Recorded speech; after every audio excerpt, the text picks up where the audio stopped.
Hello, race fans. Welcome into the Odds Couple Show. Special guest once again as our Saturday guest, Matt Metz from Equibase. He was on last Saturday, and you did very well. Especially later races. Yeah, later races. I think you had, 3 out of the last 4 tries or something? I had the exact in the 7th, the $15 winner in the 7th, the late double, and the try in the last. Well, let's keep it going tonight. 8 races on the card tonight. No carryovers, though, Matt, but I think it's a pretty tough card. It is, especially the 6th race. That one took forever for me. Yeah, Wide open. I had a couple of those races as well, and I think this pick 5 that starts here in race 1 in just about 47 minutes is a very tough sequence. I think whoever hits that, those payouts should be well tonight. It's going to take a pretty sizable ticket or a lot of luck to win those. If you're playing those, pick 5 in the first, pick 4s in races 2 and 5. Tonight, once again, celebrating Pride Weekend here at the track and Ladies' Night at the track. Awesome. Yeah, Matt's looking for the ladies to come up here on the 3rd floor. Come say hi. Yeah, come say hey to Matty Ice. He is single. Come holler at him. And he's not just a good handicapper or a pretty face. So coming up, special drinks for the ladies, and we have a special guest here. So we'll get into the Odds Couple Show. 8 races on the card. The Polytrack Fast temperature couldn't be any better outside. No, it's gorgeous. Beautiful day for racing here in Florence. We'll get into our picks. Race 1 is a maiden filly and mare, 30-20. They'll go 6 furlongs. Matty, how did you see this race? I started with the 1. I got a 1-3-5.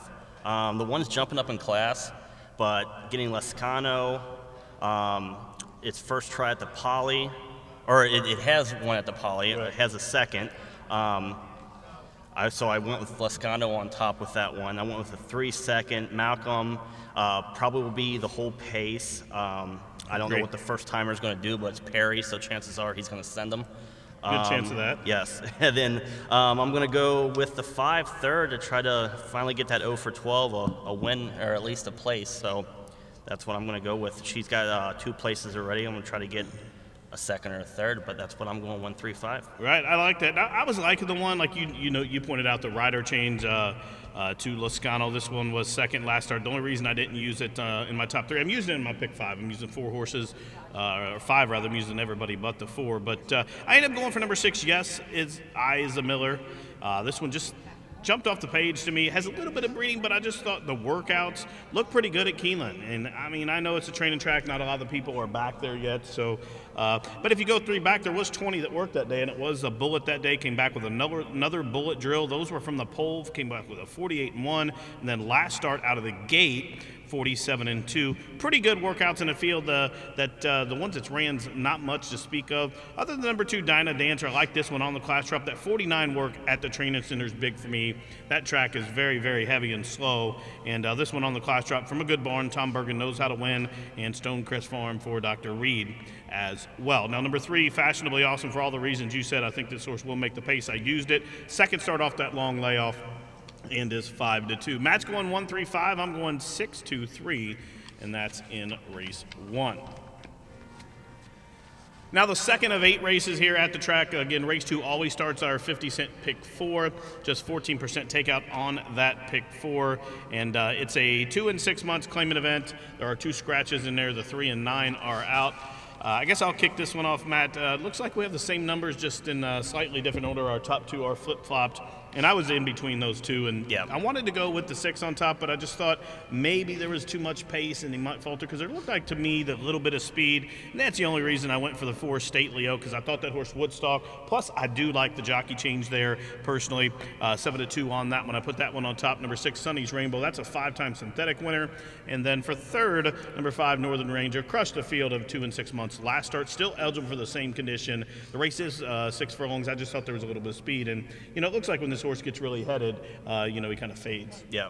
Like you said, I got, flip-flop. I went my angle for both the 4 and the 6. Like you said, you could have either flopped either one. I just went both coming back down and claiming 5 off of starters.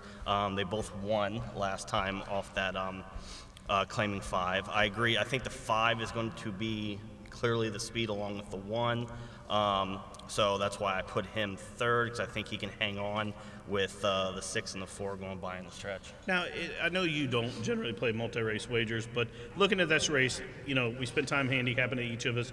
Is there anybody else you would use besides the 4, 5, or 6, or you just think it's all about those 3? I just the 1. Yeah, possibly. that's what I was going to go back in the pick 5. I'm going to play. I'm going to add the 1, but the pick 4 does start here. So Dreaming of Frank, he's drawing the rail, was the easiest kind of winner last start. If your budget allows us, I think we both would put him in our 4th spot. So there you go, 6, 4, 5, 1 for Matt, 4, 6, 5, 1 for myself. That takes us to race 3. It's a non-2 claimant event, $5,000 to go 5 furlongs. And in the third race, there's going to be a couple of scratches. I don't think it affected my picks. The 5 and 10 are out. Mine either. No? No. How'd you see this race? I went with the 8 on top with the 2-7. The 8, mainly, I love the jockey change personally. Mm-hmm. Again, like last week, I'd rather have a journeyman than an apprentice. Right.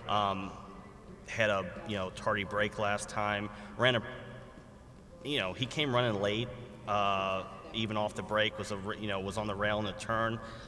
Being in the 8-hole, I'm hoping he's a little further off the rail, because I think the further you're off the rail here, the better chance you have. You usually don't see a lot of winners in the 1, 2, 3 path, so I want you to be at least outside the 3 path down the lane. There's no crown in this track, so it's as flat as a pancake. So you don't have a disadvantage. And horses like to win from the outside. It doesn't matter if you're in the 8, 9, 10 path here for some reason, but they like to win as wide as they can get. So that's why I went with the 8, primarily because of the break, the jock change, and the post position. I like the 2 just as well.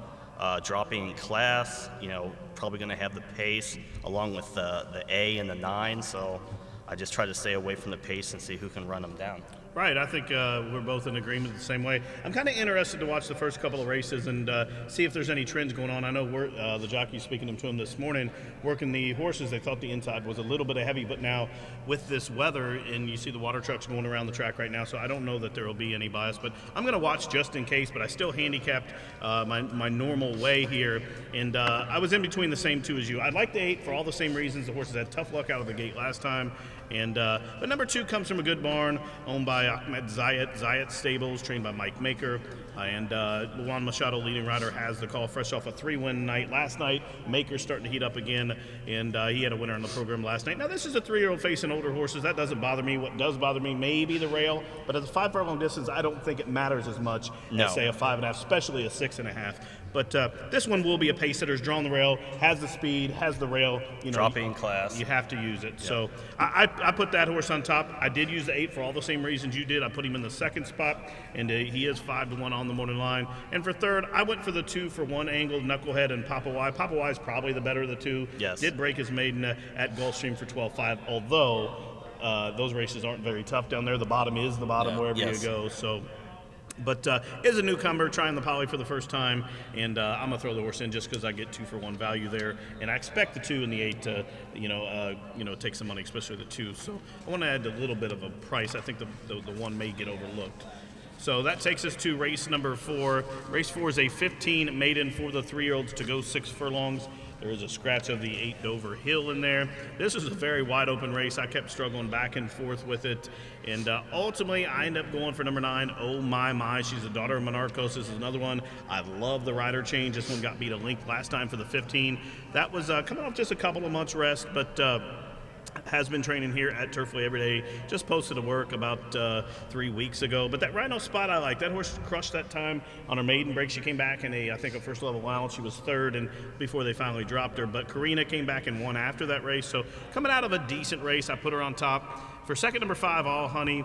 This horse is comes from a red-hot barn. Just had a 6 furlong work, and but he gives Aragon the call. I guess Aragon does help him out in the mornings and work some horses, and this horse has a little bit of pedigree. The mare has thrown a stakes winner in Celebrity Star, and that was a sprint stake at Gulfstream. So a little bit of pedigree in a wide-open race. I end up going for number 1, America's Queen, just because this one does have some pedigree, and the mare's thrown a couple of winners. In fact, one horse that's won 10 races from 27 starts. Sally Shoe's a very good trainer stable at Lexington. 8-1, I thought some value. I went 9-5-1 in a very wide open race. Yeah, I agree. I threw a first timer in there just because it is wide which open. One? The 10. Well, yeah. A good barn, right? Drury and Malcolm are a very good team together. Have been for a couple of years now. But because I could have very easily put the 10 on top, but because the 9 has the 2 races under her already, and again, can't go wrong taking the leading rider. Ethan West has had a very good meet, so I trust his barn. I agree, I like the jock change as well. Staying in the same class, but it was an outside run coming from the 9 hole again. I like the horses on the outside. I think this time she will rally the whole way, and hopefully the first timer will be right behind her. And I agree with you on the. Oh, you didn't take the 2, but 2 I went with Perry, and I went with the same class and just chased a very, Yeah, it looked like she might have just got a little bit tired that day. In fact, I do think she got tired. I actually seen a thing on Facebook where the owner trainer and we're talking to Oots after the race, and they all three said, yeah, she just got tired. She moved forward. I just happened to see it on Facebook. But well, chase a 16 length winner, that didn't help. No. So turns back a little bit to the 6 furlongs. I do like the horse. I'm using it on my pick 4 and pick 3 tickets as well. So we're pretty closer. I did like the 10. I just threw it out and took a shot, try to beat her. I figured it's going to take some money. Mike has her 7-2 on the morning line, and you're going to go 9-10-2. I'll go 9-5-1. That's race 4, maiden filly 3-year-olds here at Turfway. Now the 5th race, this is a maiden special weight for 3-year-olds to go 6 furlongs. There is a couple of changes in there. We'll get into those later, but the 3, 5, and 10 are out. I didn't really care about any of those. It didn't hurt my feelings, but nope. I went against pretty much everything I usually go angles here. I don't know how they're going to beat the 1 Infinite unless the rail beats him, but he's the son of Scat Daddy coming out of a much tougher race. I don't care if you use Byers, Rags, Thorograph numbers, whatever you use, they're much larger than anybody in here. No, I wouldn't use any of those either way.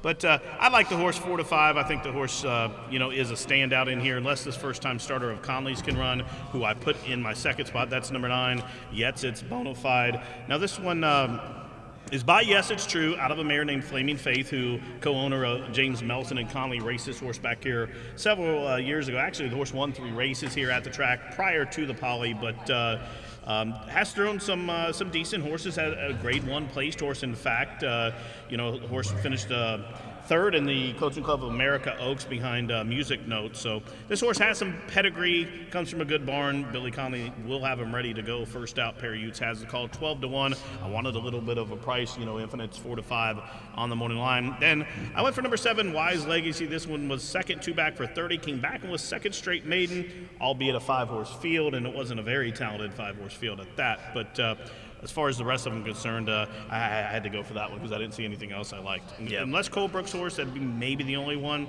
But the workout pattern isn't real super strong, and I think this horse may need a little more distance than the 6 furlongs. Well, I mean, I threw him in there, just for a price in the try. Obviously, I don't know how you beat the 1.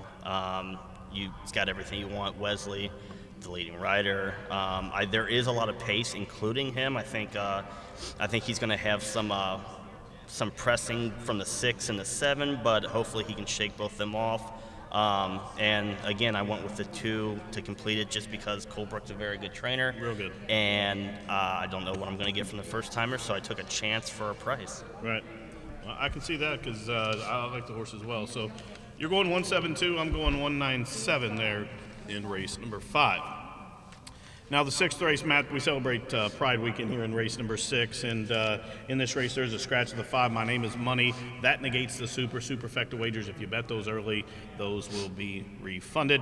It's a non-315 level to go 6 furlongs. How'd you see this one? Well, that scratch negated my top pick, but so I changed it a little bit after the scratches, and I went with the 3 on top instead. Again, going to have the pace along with the 4. Threw the 2 in there. I just think this, again, like I said in the opening, this was a very tough race because any of them can win. I mean, they are all coming out of claiming 15 races, so they're not dropping, they're not going up. There is, again, with 5 horses, there's plenty of speed. So I just went with the main, who I think can stay up there more than the 4 with the speed, and that's why I took the 3 on top. All right, so you're going 3, 2, 6. I'm taking the same numbers, just in a different order as far as this goes. But I went for number 2, Blueberry Shine, just because it comes from a good barn. Did run second last start out, was rolling. I thought there was a little bit of pace. Maybe the 4 could soften the 3 up. I don't know. After that, I went for number 6, Stylitude. We'll get a good stalking trip from the outside. Mike Ford's a very good trainer. I think this one one, training out at High Point with the weather we had back in February and early March. This horse debuted for the seasonal run there on March 1st and did make a good showing. But I think with that tightener, and some training since then, the weather's been pretty good since then. So I think this horse will move forward, and that's why I use that one second. For third, Pinotage, for all the same reasons as you, is my third choice. 2, 6, and 3 for me. 3, 2, 6 for Matt. Seventh race is a filly and mare non-to allowance event to go 6.5 furlongs. There's a scratch of number 1, Ragazza Veloce. In this race, I thought number 5, Two Shakes, was a standout. How did you see this race? I agree. I think there's a lot of speed. I think the 2, 7, 8, and 10 are all going to have a possibility of being up there. I like the angle on the 5. I like not only starting at Saratoga, then going to Kentucky Downs, which is extremely tough. Back, trying Poly for the first time, and not only the angle of starting at a sprint, going to a route, coming back to a sprint. You got Machado, you have blinkers off, so I think she is the toughest one to beat as far as I think with all the speed. I think that hopefully if Machado can just stalk or at least chase the duel or the trio that could possibly be up there, I think that she can run all of them down. All right, I agree. And after that, I end up going for number 9, Melrose Inn.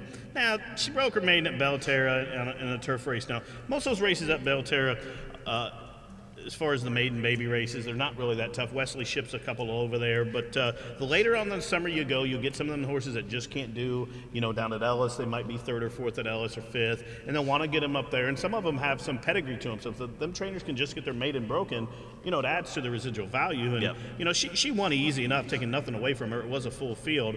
Came back, they thought enough of that. They put her in a Keeneland in a non-2 allowance, and she kind of stalked the pace and kind of caved in. But this is a different field. She's been training very well down at Fairgrounds according to her workouts. Most recently a bullet, first of 31 just about 8 days ago. Jimmy Baker sends this one up. Rafael Mojica Jr. has the call. Then I went for number 3, Mischievous Last. This one is started 3 times at the distance, 3 times third at this 6.5 distance. I see you have her second. Yeah. You're going to use Bodie on tap third? Yeah. From the Helen Pitts I mean, barn? speaking of the 3, never been here before, so you don't know what she's going to do on the poly track. But as far as back class goes, those 2 races at Keeneland, they were claiming races, but she ran very, very well because we all know how hard Keeneland is. Exactly. It's not, the fall meet isn't nearly as hard as the spring meet, but still two very solid races. Came back in that November at Churchill and got beat at nose again for claiming, and I just think I could have very easily put her on top, but I decided to go with the angles I went with on the 5 and Machado. But yeah, she's going to be very tough. Right, so there we have it for race 7. We're going to take a quick break with 30 minutes to post. We'll send it on out and honor America with the nation's anthem. We'll be back with the look into the 8th race after the anthem.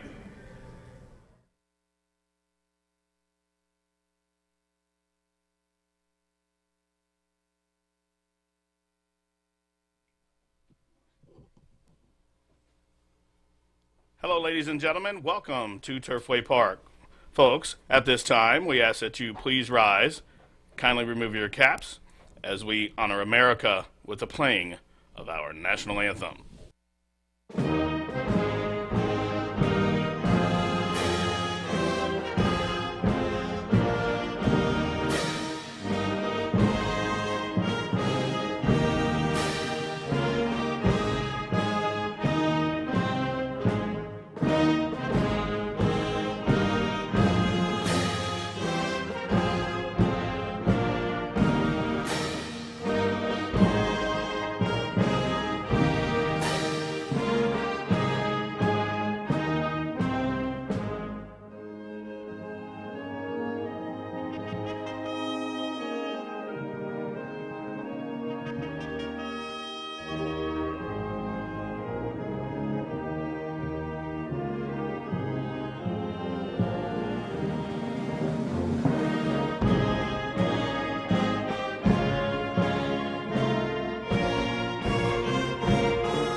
Hello once again, race fans. Welcome into Turfway Park for this wonderful Saturday evening of racing from Florence, Kentucky. Ladies' night at the track. Plenty of drink specials going on with that. There'll be some live music up on the third floor as well.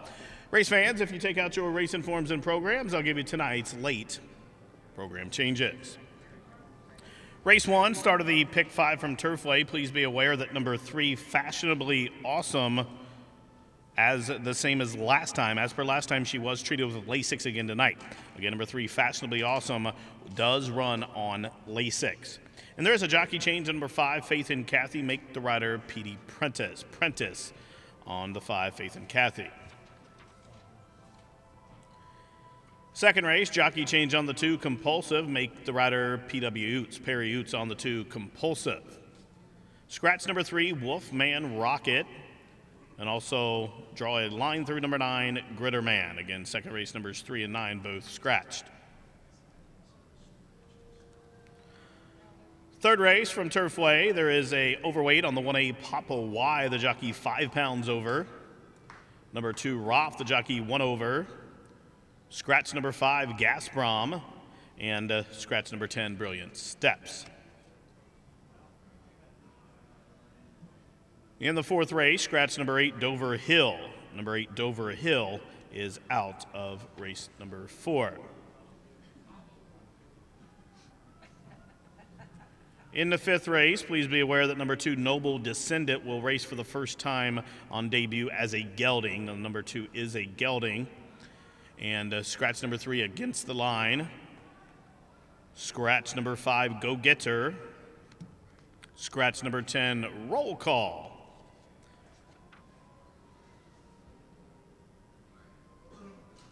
Race 6 from the track, the Pride Weekend race. Scratch number 5, My Name is Money. With that scratch, that reduces the field to just 5 runners, so no super. The super has been canceled. Seventh race starts a late double. Scratch number 1, Ragazza Veloce. Number 1, Ragazza Veloce, has been scratched. Overweight on the 5, 2 shakes, the rider 1 over. Number 9, Melrose Inn. That jockey is 2 pounds overweight. Eighth and final from the track with that high 5 wager. No carryover in that. That was it last night, but there are 2 changes. Number 6, Sir Yarnelton, is scratched. Scratch number 6, Sir Yarnelton, and scratch number 10, Confection Fortune. Well, those are the changes at this time. Any changes coming in throughout the balance of the card, I'll get those to you as they do so. First post in 25 minutes. Good luck.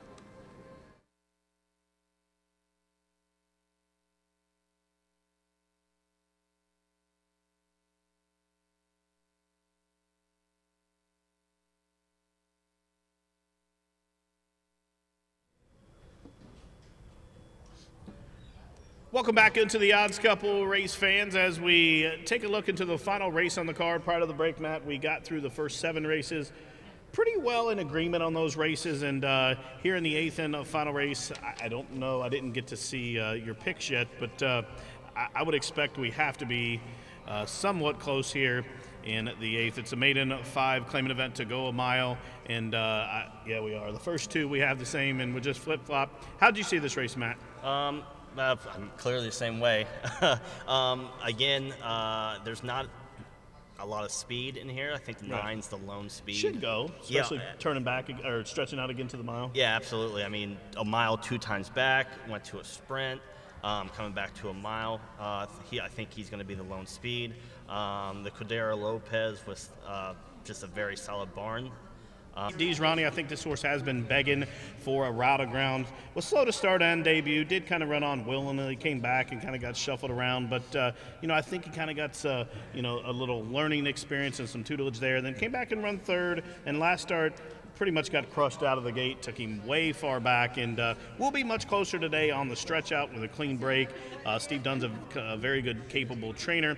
I use the 9 Quest Approval for the same reasons as you. This horse is sold out of a mare named Classic Approval, who's thrown a number of route runners, and the horse has a good price. And then I went for number 2, Tommy See Me. Now, this is a 3-year-old facing older horses, coming back off a quick rest of just 7 days, where he came in from Fairgrounds, was 4th beaten 10 lengths last start, that was against $15,000 foes, and that wasn't just a restricted 3-year-old. That was a 3-and-up race. So coming to the $5,000 level, I thought the horse was in with a shot. I'm going to use the horse Tommy See Me for my third spot. I went 8, 9, and 2. You went 9, 8, and 11.